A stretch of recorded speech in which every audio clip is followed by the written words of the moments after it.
We're going, man. We're good to go. Yep. Jarrett, thank you for being here. Can you tell me a little bit about yourself and Shan and what it is and what you do? My pleasure to be here. Thanks for having me. So my name's Jarrett Wrisley. I have a restaurant in Montana called Shan, San, if you say it correctly. How do you say it correctly? San. Sam. Okay. Yeah, I mean, it's a descending, or no, that's second tone. Anyways, Mandarin is a tonal language. Everyone asks if it's Shan or Shan, and I honestly don't really care. I'm just happy that people are willing to eat this kind of food in this part of the world. Shan is the character for mountains in Chinese. A little background: I left the United States in '99 to study Mandarin Chinese in Beijing, and then when I graduated from college in 2002, I moved back to Asia, and I lived there until the pandemic, basically. So I was in Asia for about 22 or 23 years, 10 years in China, in Sichuan and Chengdu, and in Shanghai and in Beijing. And then I lived in Bangkok. Okay. I started my career writing about food. I was always kind of transfixed with like this sort of how food and culture and politics and history kind of intersect. And so in the beginning of my career, I traveled all over Asia and I wrote about that. So I would go to Vietnam or India or Cambodia or Thailand, Western China, and it was fascinating. And then the magazine industry, or at least as I knew it, started to collapse upon itself when everything went online. And I just didn't see a way forward to like survive as a journalist, writing long form articles about food and culture and all that kind of stuff. Do you know when, like roughly what year that was that you made? 2008. Okay. I was going to say right now with AI, everybody's really probably, Yeah, it's like a saw the cyclical, future. apparently a cyclical thing. Yeah. So I kind of saw the writing on the wall and I think I made the right choice. If you can call opening restaurants the right choice. So in 2008, I started to research. I moved from Shanghai to Bangkok with my fiance, who's now my wife.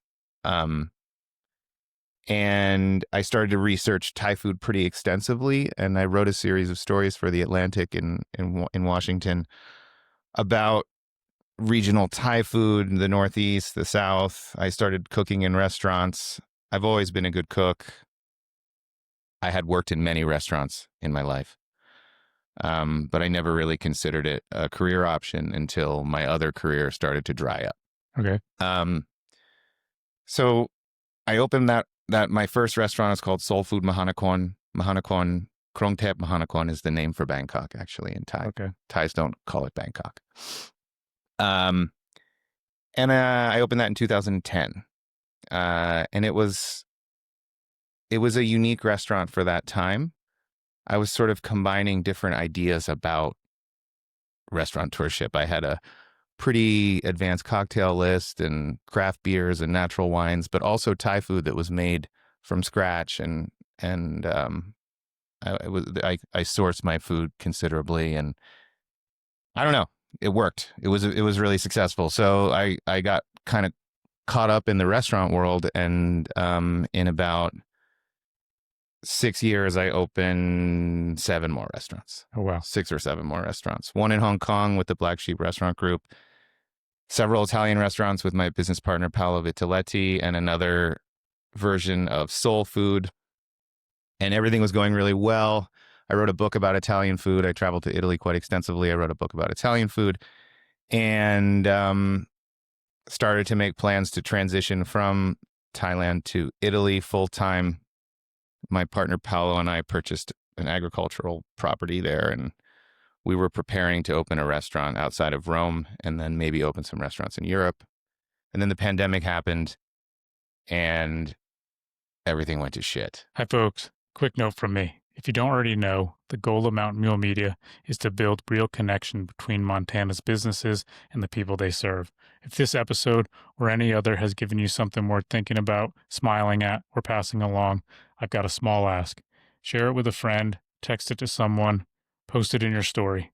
That one simple action helps these businesses get seen, grow, and thrive, and it helps this show keep going. Thank you for supporting these Montana businesses. Now back to the show. You had all 7 of these. Were these simultaneously open? Yeah, they were all open at the same time. So, we had more than 100 employees, and we had a purchasing department and an office and HR and all these things. And I think, it was interesting because when you own restaurants, if you have like economies of scale, that usually benefits you. Yeah. When something really, really bad happens, it's worse. So what happened with us was that like Thailand closed the airports, closed the borders for almost 2.5 years. There was a quarantine, and basically our arrival rate went from 5 million people a month to 0. But we still had to pay our employees, and it just didn't work out very well. So I closed a bunch of places, and after I just didn't think that I could survive anymore, and somehow found myself back in the US in 2021, driving around in an old Subaru with my wife and my son, trying to figure out a place to live. Yep. Yeah. Sorry, that's a big departure. No, Shan. that was perfect. So yeah, I mean, we were one of those people that like, our life was really, really turned upside down by this thing, and it was totally unpredictable. You talk about AI. I realized, I thought after I made that switch from journalism to cooking, I was like, no one's going to stop eating. No one's going to stop going out to restaurants. People need to eat. I thought like my career path was pretty much foolproof. Yeah. And then this fucking virus comes around and like closes the world. Yeah. So yeah, that's how I ended up here. It was a really like, it was I learned a lot. It was incredibly humbling to go from, kind of being in control of your career and your restaurants and having this huge potential for growth to being like completely broke in a country that I hadn't lived in 22 years, driving around trying to make sense of what happened to myself and my businesses. Yeah, that's kind of everything's turned on its head completely. Pretty quick. Yeah, like in a matter of 16 months. Yeah. So, but I don't look back on it in a bad way now. I mean, in many ways, it allowed me to sort of get certain aspects of my life back that I had been sort of neglecting. My time with my family, my personal health, just all of those things, because I'd been spreading myself pretty thin, trying to open all of these businesses and traveling between Italy and Hong Kong and Thailand. And, I don't know if it would have worked out if I would have kept that lifestyle going. So all of a sudden I had nothing to do. And I kind of cherished those like 3 or 4 months that I drove around the Mountain West with my wife and my son, who was 4 years old at the time, just like looking for a place to start our lives again and just start over again. And it started to get cold, and and my wife's like, we can't just like live out of a tent in a Subaru, Jarrett. And I was like, well, why not? It started to get cold, and in early October, it was hard for us. We couldn't find a place that we, thought we would really fit in. And we finally ended up in Bozeman. And because of the combination of, we did like it here very much, and it seemed like all the right conditions for all the things that we were looking for. And also we were kind of out of time. Yeah. So we pulled the car over and just moved here. Where's your wife from originally? My wife was born in New York. Her family is from Taiwan and China. That's where you met her? I met her in Shanghai a very long time ago in a bar. Yeah. So she was visiting China to like sort of reconnect with her family. Like many Chinese families, that sort of diaspora that went from, mainland China to Taiwan to the United States and all over the world. So she has some family in Taiwan, but most of her family was in Shanghai, and I was living in Shanghai at the time as a writer. And I met her there. And are you fluent in Mandarin or any? I'm not fluent anymore because I don't speak it regularly, but I understand and speak Chinese, yes. And I used to be able to read and write pretty well, but that goes away if you don't keep up with it. Yeah, I guess as a lot of things do. Yeah. Yeah. So you guys land here, you choose Bozeman, and what I've been myself. I'm just gonna stick with Shan, so I don't Yeah. Yeah. try No, to. it's just, Shan is good. Okay, I've been there once, and I swear it had to be a dozen people that told me to go there. Mm. And I mean, how can you best explain that experience that you've created as far as the food and then the environment, because both were very very felt and very very noticed. So when we first got here, I rented a house on Hillside Lane.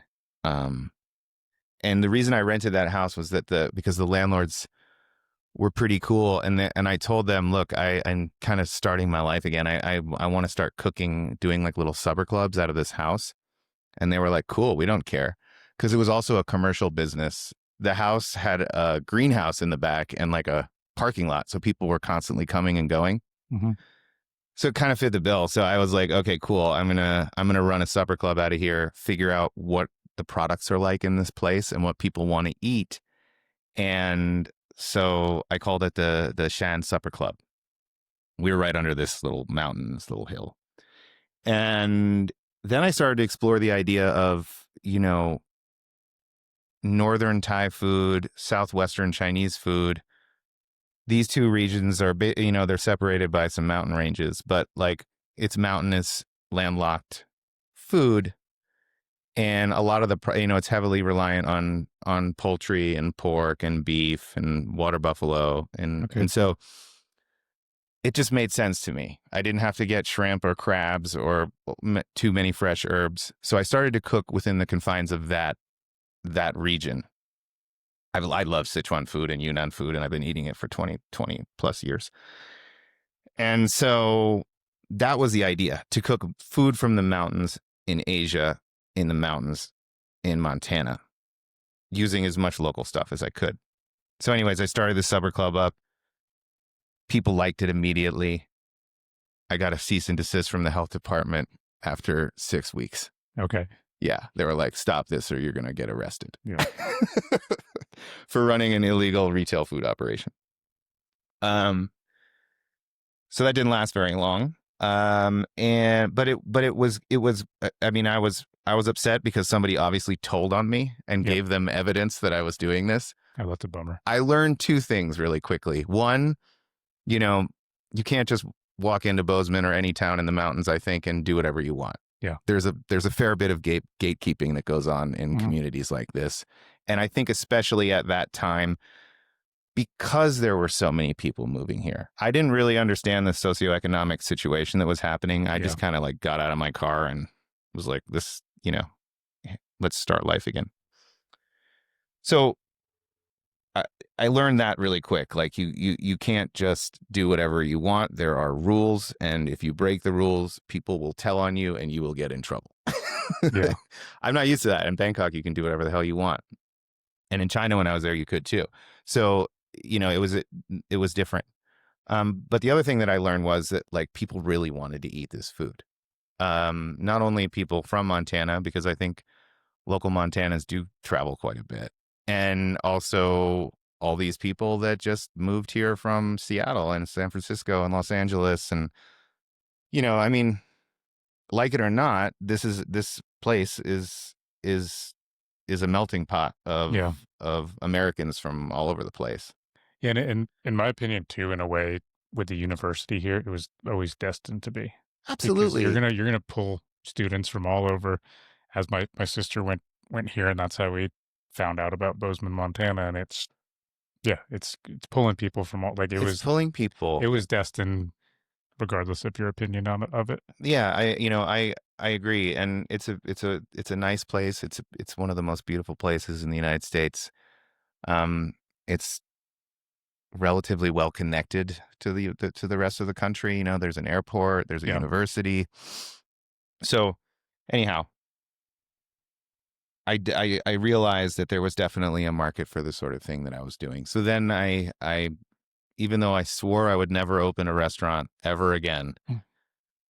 That only lasted about 6 months, and then I started to look for a restaurant space. Yeah. So I got out of the game for about a year. And but the other thing was is that and I would tell my wife this in certain moments that I missed the camaraderie of restaurants. I missed having a team to work with. I missed um, introducing people to new wines and new dishes and new food. I mean, I've lived and breathed food my entire life. That's the only thing that I've ever really done professionally is write about it and research it and then cook it and give it to people.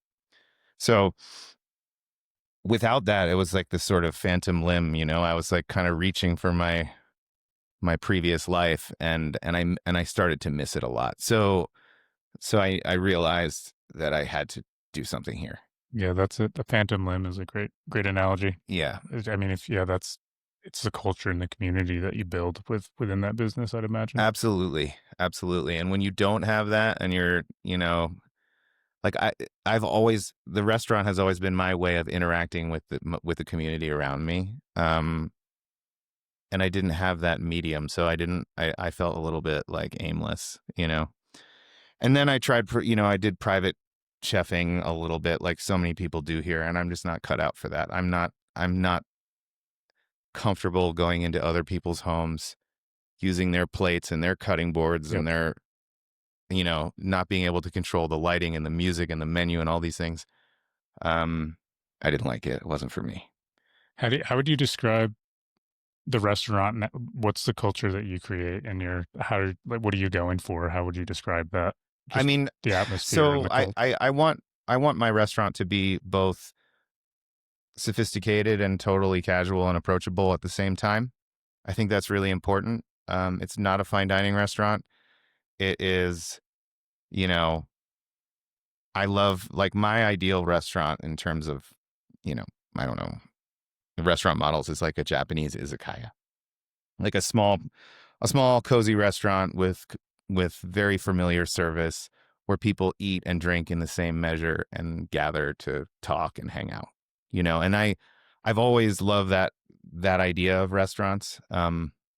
And so that's what I was trying to create was like a place that served really delicious food, but also had a thoughtful wine list. I lean into natural wines. All of my wines are made by families, not by large corporations, craft beers. I work with local ranchers. Everything is sort of community based. Hmm. Um, I treat people well. I don't freak out. I think my team I love working with the young people here that I work with. Um, and I treat them, you know, I don't like people say we're a family. We're not a family. We work together, but Yeah. we're friends. Yeah. Yeah. Okay. Like it's friendly. Hmm. It's a friendly environment.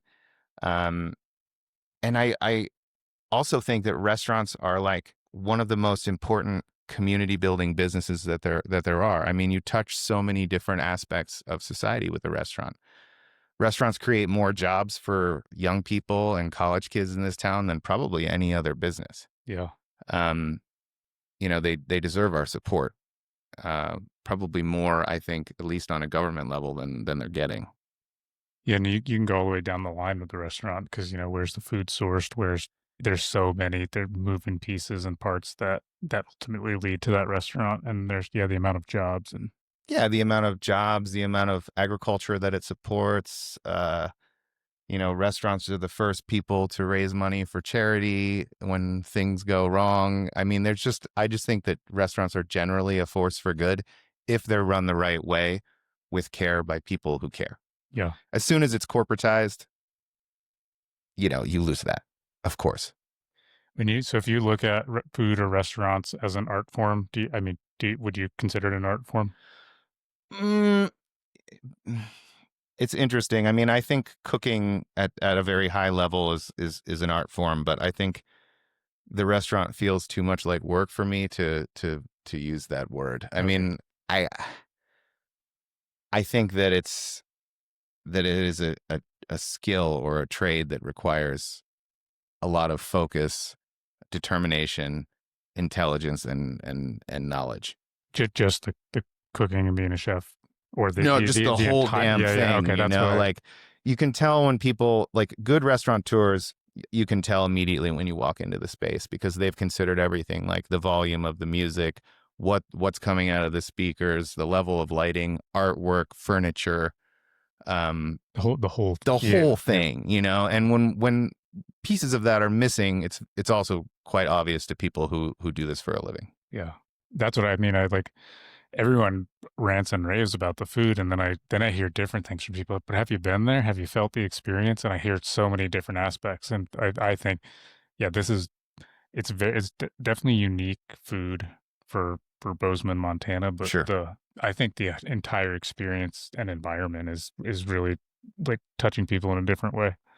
We're trying to do that. I mean, I think when I came here and I saw how Josh and Shannon did Blackbird, I felt very comfortable in this space. You know, like they do a hell of a job there, and everything is very, very particular and very considered, from the flatware on the tables to the napkins to the lighting to music, furniture, all the woodwork in there that Bud Martin did with Josh. I mean, that's like a perfect example of people who care, Yeah. you know, and I'm trying to do the same thing. I mean, I really think about every single detail as much as I can, you know, and sometimes things go wrong too. And that's because restaurants have thousands of moving parts.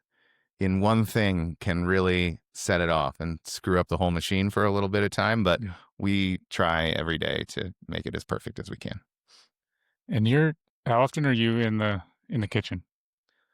Pretty much every day. I was gonna Yeah. say when I went there, I saw Yeah. you in Yeah. there. I'm in there every day. I recently took a week off and went to see my mom, but I'm there every day. I need to take a step back at a certain point because I'm about to be 46 and I have a lot of back problems from cooking. And so I'm working out and going to physical therapy, and all the doctors are like, "Can you stop cooking every day?" Yeah, just the amount of hours on your Well, you're feet. just kind of hunched over. I've got cervical spine issues. I've got two herniated discs in my neck, and like that sort of looking down, hunched over a cutting board thing is the worst thing that I could possibly be doing. So eventually I got to, like, you know, take a little bit of a step back, but I'm not ready to do that quite yet. And that'll probably come in the form of, like, I don't know, concepting or working on some other projects. But Shan is my baby, and it kind of got me back on track. And I love that restaurant, and I want to continue to be there as much as I possibly can. Yeah, it's awesome. It was in my experience, it was very like your presence and what you put into it was very felt, and I think that's been I've heard it from many people over and over again. Thank you. Appreciate that. I mean, you know, what I'm trying to do there is really pull, like, both familiar and obscure dishes from all these disparate regions in China and Southeast Asia. And at first, that was very stressful for me because there's two really, like, important details. One, I'm even though I spent my entire adult life in Asia, I myself am not Asian. I speak Thai and Chinese, but, you know, I was afraid, especially, that people would not accept that. Um, my son is half Chinese, my wife is, but I'm not. However, I think that when you eat our food, you understand that I understand the food. We have a lot of customers from China in particular who go there to eat and are shocked and then laugh at me a little bit, but Yeah. are like, they're stoked, you know, like Yeah. that they're getting latzachi or, you know, I don't know, huiguro in Bozeman. They're like, okay, cool. Yeah, I could see there being I guess a level of discomfort or intimidation if you're gonna represent somebody else's culture and food. Well, America has a complicated history with this. I cooked Asian food in Asia, and no one ever said anything. They were just, you know, Thais were actually very impressed that I could cook their food accurately, Yeah. and we're happy that I did it. It wasn't controversial, but in this country it was controversial, and sometimes it is. And I think that's because oftentimes it's poorly represented or cartoonish or whatever. And I also understand that. I Yeah. mean, that makes sense. If you don't revere the thing that you're doing and it's also not your own thing, that's problematic. Yeah, if you're bastardizing this. Totally. Yeah. Yeah. I But could we're I not could doing that. yeah. That makes sense though too. That like just in an America sense that like we could do a terrible job and then we could raise the biggest problem about it too. Yeah. That's I mean that's just kind of how we do things. Yeah, absolutely. How's sourcing the food locally? How's that been? Has that been a good experience, an easy experience, a challenging? I mean, buying local is always a little, there are, it adds a certain layer of work, but it's certainly um is the right thing to do. It's been awesome for me. I mean, I get the best proteins from local ranchers. I've got lots of friends in that community. I source my pork locally, lots of beef, uh, bison when I can, but it's it's kind of hit or miss. I was I had Matt on from North Bridger Bison. Yeah. I didn't know if you had sourced anything from him. Or So do you? so I actually he doesn't sell to restaurants, but Matt is a really good buddy of mine, and I had the honor last year of cooking the Outstanding in the Field dinner, Oh, awesome. which are these 250 people at a table, and I cooked a whole animal from his ranch. So I cooked an entire bison in like 9 different ways for 251 people in Very the cool. summer, and it was one of the best experiences I've ever had as a chef. It was incredible, and what Matt is doing with his livestock is so impressive to me, and his product is absolutely delicious. Like, I love his bison so much. So to be surrounded with a community of ranchers that are also doing regenerative ranching, doing the right things, I want to support people like that. Um, in this really brief window that we have here, where you can get vegetables, I buy from Chance Farms and Gallatin Valley Botanical. So I'm doing what I can. Obviously, a lot of my things also come from Asia, so the logistics of my food supply chain is pretty complicated. I'd imagine. I buy food from Thais and Chinese on the West Coast and also in Salt Lake City, but then I have to pallet it myself, ship it here, store it somewhere. Tariffs are throwing a pretty big wrench in that. I don't know what my next order is even going to be like, because I'm not sure what's going to be imported if the duties go up. So there's a little bit of, it's a little complicated at the moment, to be honest. But the local sourcing stuff is great, and I'm just happy to be a small part of this food community here in Bozeman that I think is really healthy at the moment. Yeah, very cool. If anyone's planning on coming to your restaurant, anything they should expect or anything they should know that other than a great meal, maybe a little spicy meal. Yeah, I mean, the food is pretty spicy. Not everything is spicy, it's not a paint by numbers Asian restaurant. You can't choose your protein. You can't tell me how you want me to cook it. It doesn't work that way. Yeah. To be fair, most restaurants don't work that way. This is sort of an American concept, this sort of paint by numbers Thai food or Chinese food. But yeah, I think you should just sort of let the server guide you, and we will try to recommend, what works, and just be a little bit adventurous. I think everything's pretty delicious. I think I design the menus so that things sit on the table nicely together. You should definitely order several dishes and share. Don't order one thing and eat it yourself. That's not how you do it. Very cool. I should. My brother's a level 2 wine sommelier. Oh, cool. I should bring him next time he's in. Yeah, absolutely. I'm a huge love it. wine nerd, so that's a big passion of mine, and I think we've got a pretty great wine list. I was absolutely blown away by the some of the things that I was able to get up here when I arrived. But yeah, we have a pretty strong wine program as well. So you should bring your brother in, and yeah, I'm like the polar opposite. I know nothing, and he could tell you. He'll be 30 this year, but he's pretty damn sharp with his wine. Cool, which is cool. Is he working as a somm in a restaurant, or he's just? No, he's been in the wine industry most of his adult life, but he's not at all right now because he was doing more sales and kind of got a bad taste in his mouth for the industry. Yeah. On the sales side? Yeah, on the sales side. Yeah.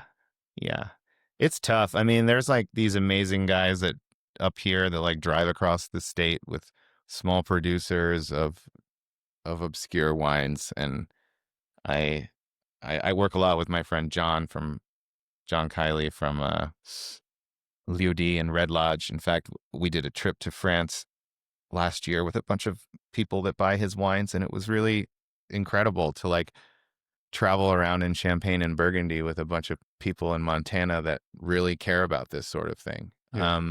You know, uh, it's I think that the industry here right now is currently in a pretty good place. Hmm. Um, and I wholly reject that there's no good places to eat in Bozeman. When people say that, I kind of shake my head. I mean, compared to where? Yeah. Like, have you been to I don't know, small town America? That I think we're doing all right. Yeah.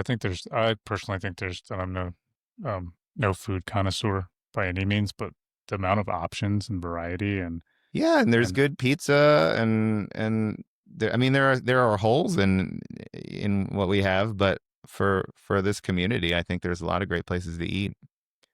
So, Paul's doing amazing sushi, Little Star's got farm to table, Blackbird, there's there's good sandwiches, there's good burgers. It's all yeah, right. and for the size too, like Totally. for Yeah, quota, yeah. yeah, I think we yeah, should be proud of what we have. I mean, it's going to get better. yeah. But it's already in a really good place. How about finding employees and everyone? Is there? I mean, are you constantly or commonly looking for employees? Are you in good places? Yes, I am. I mean, due to the sort of cyclical nature of employment in this town, um, I have a high turnover like anyone else does. People people don't move to Bozeman to work. Yeah, People move to Bozeman to fly fish or ski or hunt or any combination of those three things, yeah, plus climbing. And so I have to constantly remind myself of that because I moved here for the same reasons. I'm a skier and I also hunt and I love being in the woods. And so it's a pain in the ass that we don't have this huge professional hospitality workforce like you would have in Los Angeles or Chicago or whatever. But there's a reason why. And I'm part of that reason. I came here for the same reason. So, I have to remind myself of that when I have to train a whole new kitchen crew every for sure. 9 to 12 months. If anyone's listening to this and what's an ideal employee for you? I mean, what could they expect if somebody heard this and said, "Man, I love that. I want to go work for you." I just want people who really want to learn about the nature of these cuisines. Yeah, Like I have a lot to share. I spent a lot of time over there cooking and learning and researching, and I just want to pass my knowledge on to other people so that they can take that and run with it. I don't expect people to work for me forever, but when you're there, I would expect you to approach it with an open mind and also learn as much as you can.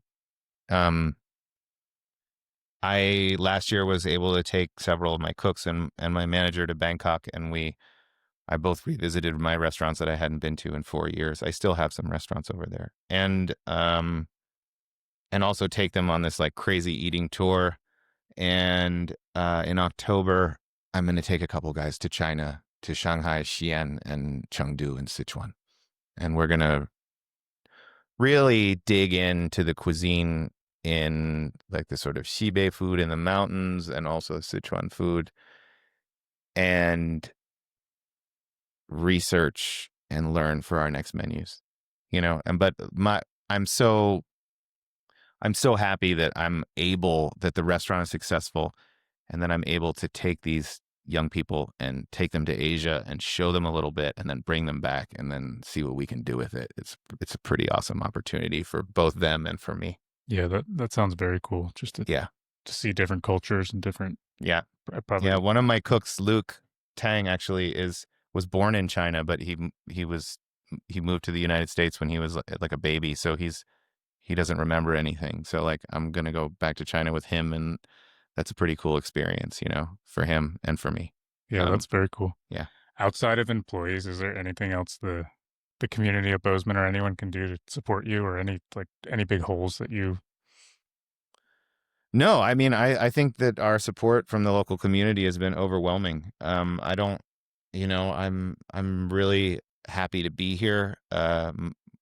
We just bought a house, and my son goes to school here, and I'm here for the long haul. I love it in Montana, and I'm just happy to be a small part of the community here. Um, so yeah, I don't know.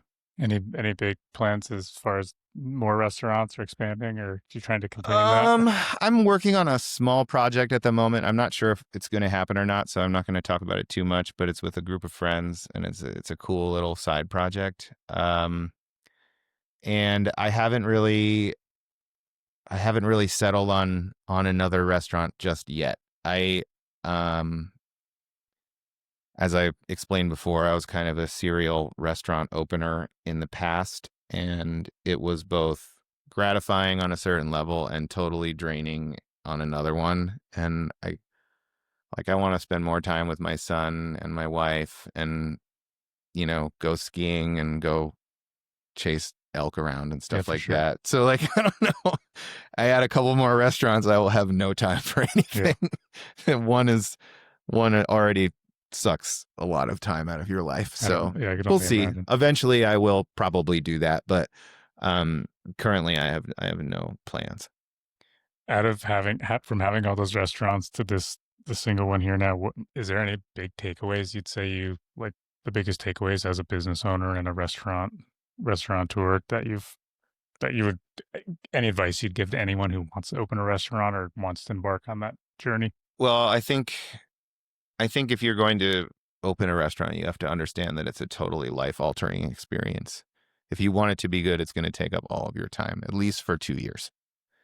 Let's call it 2 years, maybe a year and a half if you're really, really good at what you do. Yeah, And when I say all of your time, I really mean all of it. Like, morning until very late at night, you're going to be locked in there training people, dealing with um, all these problems that you can't really see coming. And then eventually the ship will start to sail, not on its own, but with a little bit less uh, oversight. So the only thing that I tell people when they say, "Hey, I want to open a restaurant," is like, I hope that you're ready to spend your entire life within those walls for a couple of years, because that's the reality of it. I'm gonna get Instagram feeds of like guys saying, "I don't spend any time in my restaurant," and I get those, and I'm like, "Yeah, right." Um, follow these 8 steps. Uh, but yeah, so it it's a ton of work, but it's also gratifying work, and it's good work. You get to mentor young people. You get to add a sort of cultural element to the community that you live in. Um, I don't know. I mean, I think independent restaurants are something that make communities special. So to be able to contribute to that conversation is great, but it isn't an easy thing to do. So, be prepared. I told you earlier I grew up on a dairy farm, and I for a part of my life that was my entire life, and it was always referenced as it's a lifestyle, not an occupation. Yeah, same. And then the second one was a disease. Yeah, yeah. Okay. So you So say the same thing about dairy yeah, farming as you do about restaurants. Yeah, it yeah. is a disease. It's a disease. I tried to cure myself, as I explained earlier on the podcast, and I couldn't. Yeah, I mean, when you get hooked on hospitality, uh, your your life's purpose is to make other people happy, and you know, there's nothing that I can do to alleviate myself from that besides just like close my restaurants and not open more. But I don't know what else I would do. I already tried to figure that out and failed. Have you read what is it? Unreasonable Hospitality? I haven't. I haven't. I probably should, but I haven't read Unreasonable Hospitality. Um, It's a dense read. yeah, I'm listening to the audiobook and I'm not through it yet, but it's very there's a lot of insight, and then it's also a lot. yeah. I think like I love hospitality. I love making people happy. I think is that Daniel Hum that wrote that book? Or, That sounds right. Yeah. yeah. That sort of level of hospitality, like they're doing at 11 Madison Park, where like they'll literally like bend over backwards for a guest, and like I think that it can also go too far. I think that we have to create, guardrails like for hospitality too. Like people can't just go into a restaurant and act unreasonably and be disrespectful because they're in a restaurant. I'm not saying that that's what he talks about in the book, but I think that when you enter someone's restaurant, you're in someone's home and they're going to treat you well, but it's a two-way street. You have to be respectful and treat them well also. Yeah. And so that's the trickiest part of hospitality, is dealing with the difficult people. Yeah, and like I'm sure having employees, they really appreciate when you're on their side, and you'll draw a line at some point. 100%. And I mean, none of my employees are spiteful or rude, but like I do think that this, like, the customer is not always right. That's bullshit. Yeah. Very, very often the customer is wrong, and it just depends how wrong they are and how they've delivered this message to you.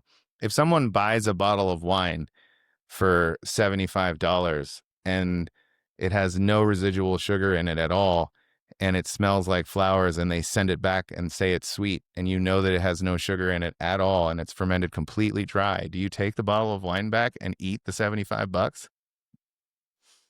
Tough call. That's the question. Yeah. Sometimes I do, sometimes I don't. Yeah.